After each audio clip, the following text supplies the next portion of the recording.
Are we all suitably refreshed? Yes, and you've all come back, so you must have enjoyed the first half. Excellent. I must say, everybody, it was brilliant to get out there in the interval and talk to lots of the audience and hear your comments about the band and about the programme this evening. But I did meet someone really special that I didn't know was in the audience this evening, and it was a young lady called Matilda. Now I can see her on the 1, 2, 3, on the 4th row. Now Matilda, I'm going to embarrass you even more. Will you stand up and give us a wave? Well, I can see you all peeking up there, can't I? Now, Matilda, do you know I mentioned about the youth band, the band doing all the educational projects that are free to people that attend? Matilda actually attended our last youth band, and she actually sat principal cornet. So let's give Matilda a big round of applause.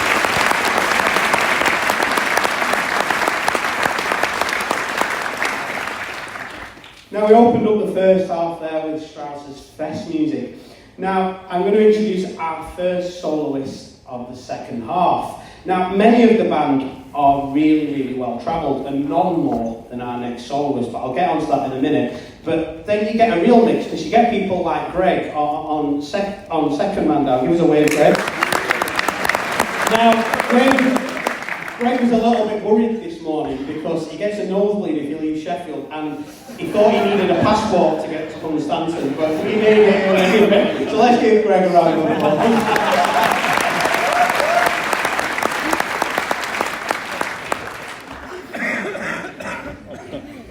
I had to get him back. So our next soloist, our principal euphonium player, Mark Glover. Now, I mentioned that Mark was well travelled. Now, he's from the Midlands originally, and he's played with a number of the UK's leading bands. But Mark actually moved to Singapore in 2011. Well trained, excellent, everybody. And he actually moved over there to become the euphonium tutor at the Nanyang Academy and for the Singapore Armed Forces Band. And whilst he was out there, he featured all over the world as a soloist, as far as places like India. And we were very lucky that in 2023, Mark decided to come and join our band, the Grimethorpe band, and it's an absolute pleasure to have him because he is a fantastic player, and he's chosen to play a wonderful piece of music that you are really going to enjoy. So let's welcome Mark Glover to play The Devil's Tongue.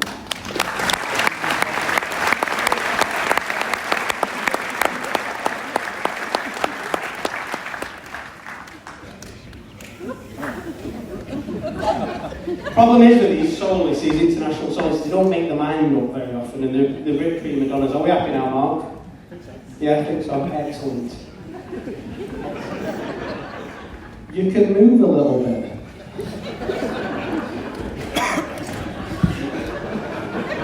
Is that enough for you, Mark? I think so. Yeah, excellent.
I told you were in for a treat. How good was that, everybody? Let's give Mark a round.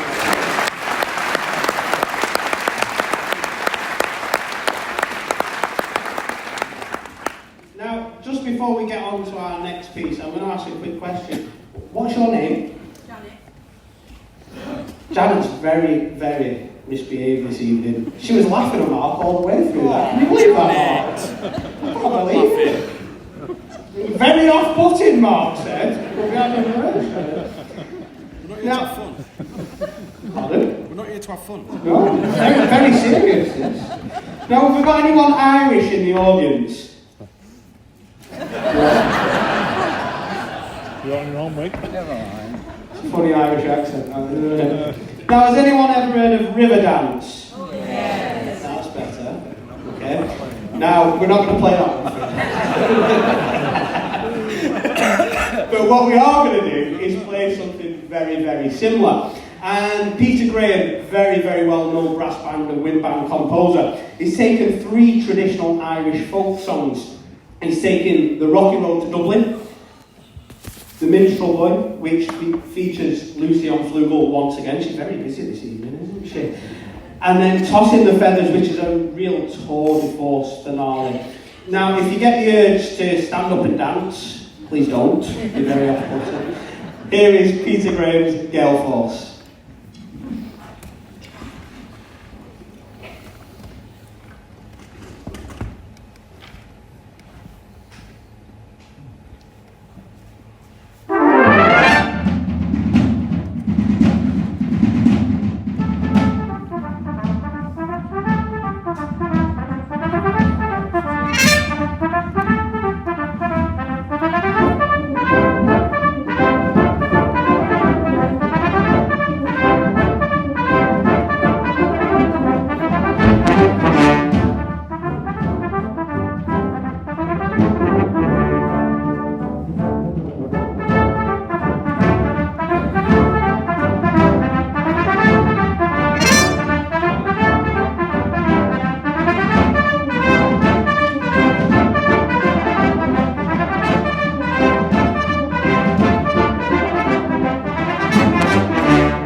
Did anyone have the urge to get up and dance?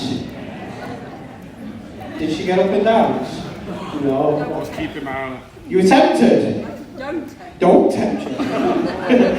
Absolutely brilliant music, isn't it? Okay, and brilliantly played by the band. Let's give them another round of applause.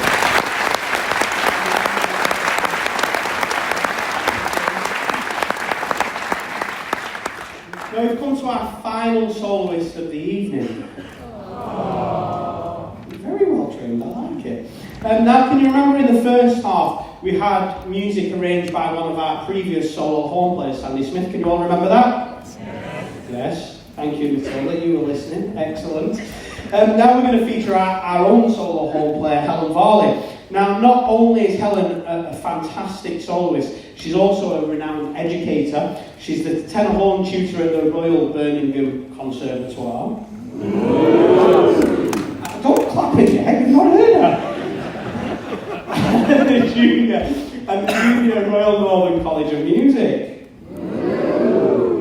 Now, she's chosen to play a wonderful piece of music, and it's actually made famous by the American singer-songwriter Barbra Streisand. Do we know that name? Yes. Yes, and it was actually the feature song of the movie A Star Is Born. So let's welcome Helen Varley to play Evergreen.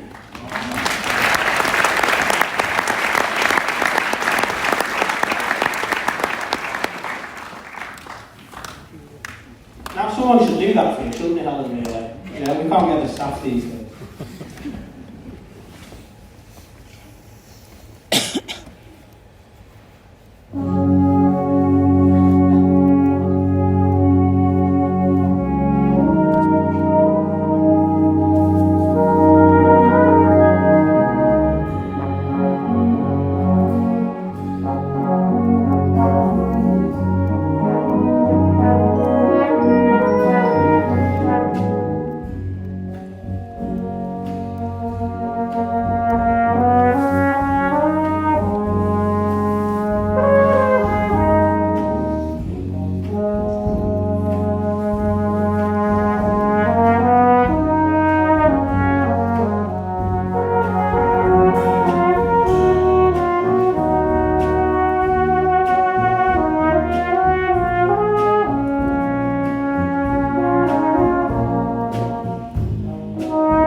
absolutely fantastic. Would you agree with that? Yes. Let's give Jamie, Rob, Colin and Mark a massive round of applause.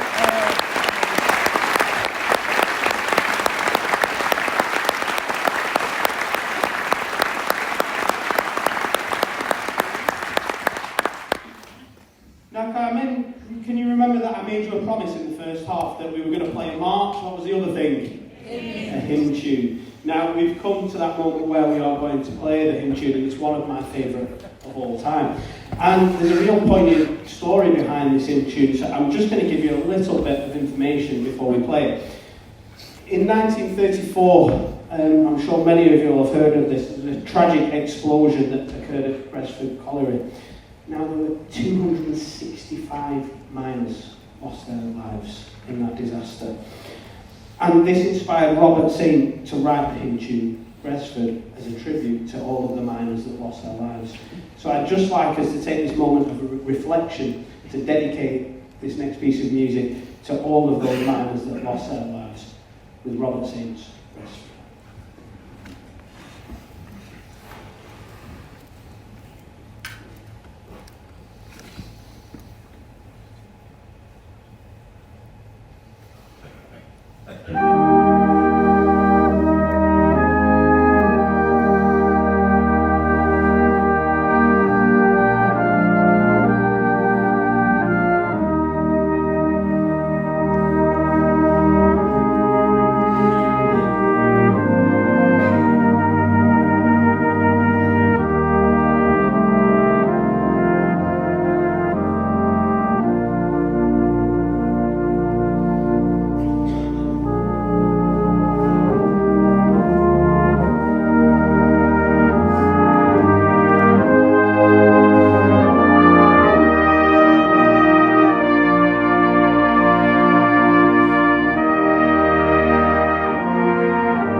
Absolutely beautiful music, isn't it? And when you know the meaning behind the music as well, it means so much more. So thank you for joining us in that period of reflection. Now we're going to change the mood completely. Now, has anybody in here, I've never heard of it actually, the film called Brassed Off? Yeah, why are you laughing?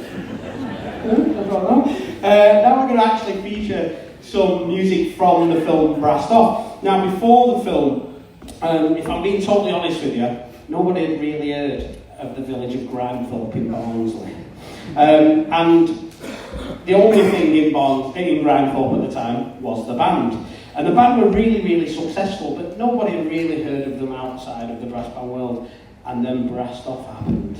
And it shocked the band to stardom. And they've toured all over the world from the back of that film. Now, if you cast your minds back to the film, in the opening credits, the miners emerge from the coalface, don't they, from a hard day on the coalface, and in the background, the Colliery band are playing Death and Glory.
He even said thank you that time. It's somewhere great now. No, don't worry. we're now going to continue with music from the film Brassed Off, but we're going to change the tone once again completely. And we're going to turn to music from Australian-born composer Percy Grainger. Now, if I said the name Irish Tune from County Derry, some of you think, oh yeah, I kind of know that. But if I said Danny Boy, would that ring any bells? Okay, yeah. So if you cast your minds back in the film, Pete Postlethwaite, the leader of the band, Danny, is laid on his deathbed in the hospital, and the band decide to go and play outside of the window outside of the hospital. But Ewan McGregor, Andy, do you remember he lost his tenor horn in a bet? Yeah. Now don't get any ideas, Helen. We need you. So Helen is going to play. So here is Percy Grainger's Danny Boy.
Now we've come to our final piece of the evening. That was absolutely rubbish.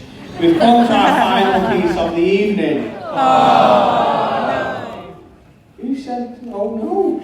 So, now if you whoop, cheer, jump around, maybe don't rip the seats, I will get in trouble for that. We might do one more, but we'll see, because we've got a long journey home. Now, before I talk about the final piece, I've got some good news for you. What if I said the band were coming back next year? Yes. Would you all come again? Yeah. Right answer. Excellent. Now, I'm just going to check this out so I don't get in trouble. 17th of May.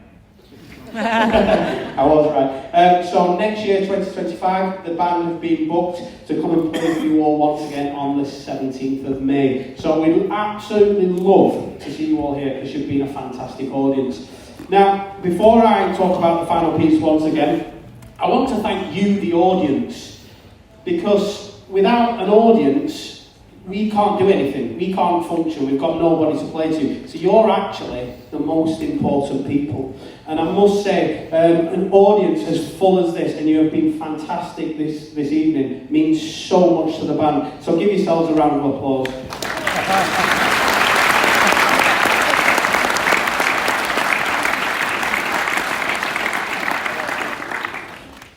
Now, on to our final piece of music, unless you woo, cheer, jump around and all that stuff. Now, I always think music is best when it tells a story. Would you agree with that? Yeah, and there is none better than our next piece of music. Respighi, he portrays in the distance, marching up the Appian Way, the soldiers after they've been victorious in battle, and that will start with the tubas. And then as they get closer and closer to the city of Rome, you'll hear the horns being blasted, and then the band crescendos into an absolutely wonderful finale. I can hear some talking going. Will you behave? I'm trying to tell a story here. It's one of my favourite ever pieces of music. Thank you for being an absolutely wonderful audience this evening. Here is Respighi's March from the Pines of Rome.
Take it you don't want any more? No.